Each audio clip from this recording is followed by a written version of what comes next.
Okay, let's get started. We are instructed to find all four highlighted angle measures. That one, that one, that one, and that one. And our tools that we're working with: angle addition, vertical angles, linear pairs, relationships among parallel lines and transversals, and triangle angle sum. Notice we cannot eyeball this. If this looks like it's 119 degrees, that does not mean it's 119 degrees. And we cannot use a protractor. If this measures out to be 72 degrees, it is not 72 degrees. That's because the angles are not to scale. We have a given. The given is that the two lines M and N are parallel. I'm going to mark them parallel like this. And I'm going to get started. It looks to me like this one down here might be the easiest one, that guy right there. And I immediately recognize that I have a linear pair. Okay, so I think I will name him angle 1. And I'm going to write out a fact about this linear pair. The measure of angle 1 plus 120 degrees equals 180 degrees. It's a linear pair. They're supplementary. Their measures add up to 180 degrees. If I subtract 120 from both sides, I get this helpful statement: measure of angle 1 equals 60 degrees. Okay, so that means that we have an answer here. We have an amount to fill into this box: 60 degrees. My next one, I'm thinking I'm going to use the fact that I have some parallel lines here. This line is parallel to this line, and there is a line that is transversal to those. That line is transversal to those.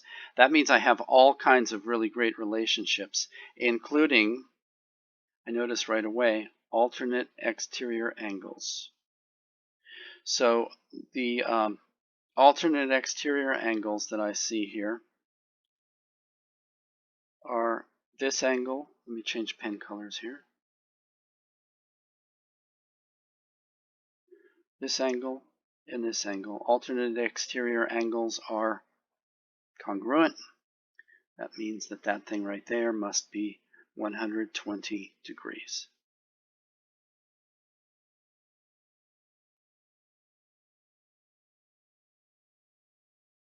Now, starting to get a little bit more complicated here, but I do notice one thing. I do see that I have a triangle, and using the triangle angle sum theorem, I know that the three angles inside that triangle add up to 180 degrees.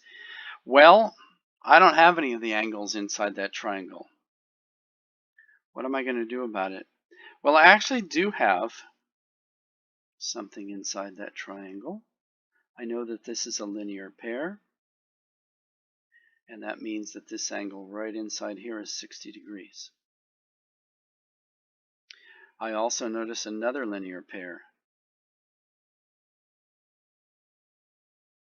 Those two angles form a linear pair, and I now know, so I have to subtract 131 from 180, and that's going to give me 49. So this thing right here is 49 degrees.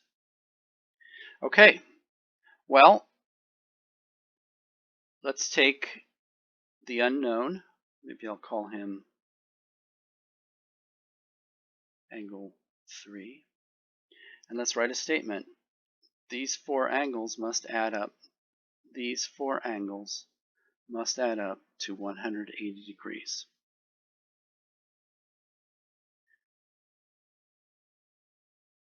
Okay, so 49 plus 60 plus the measure of angle 3 add up to 180 degrees. I can substitute for 49 plus 60, 109. I can subtract 109 from each side, and I have the measure of angle 3 equals 71 degrees.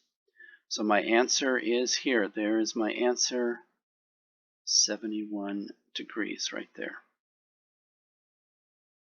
You can stop the video anytime you want if it turns out I'm going too fast. Okay. Let's see what we have here. I have another, I'm going to try to do this in a brand new color.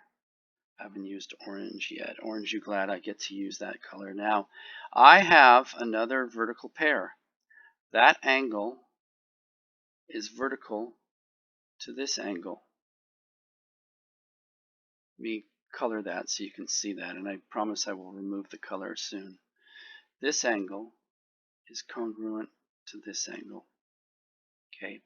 Notice included in that angle right here is a 90-degree angle, but the entire shaded part, this angle, is not 90, it's greater than 90. It includes this little piece, which is the thing that we're looking for. We clean this up just a little bit, and I'm going to say that using what I know, this one here has to be 131 degrees. Let's call this angle 4. And I know that this is a 90-degree angle right in here. And so I know that the measure of angle 4, that little tiny angle there, plus 90 equals 131 degrees. And if I subtract 90 from both sides, I have a new equation. The measure of angle 4 equals 41 degrees. And that's what goes inside this box. I'm going to zoom out. I think we're done. All 4 boxes are filled in. Maybe I'll take a quick look and see about obtuse versus acute. I'm going to use my highlighter here. This thing here appears to be obtuse, and I've assigned it the number 120. Good job. It has to be greater than 90 because it is obtuse. This appears to be acute, and I've assigned it 60 degrees. Good job. This appears to be acute. That's 71 degrees. And this appears to be tiny in here, and that's 41 degrees. So I am done.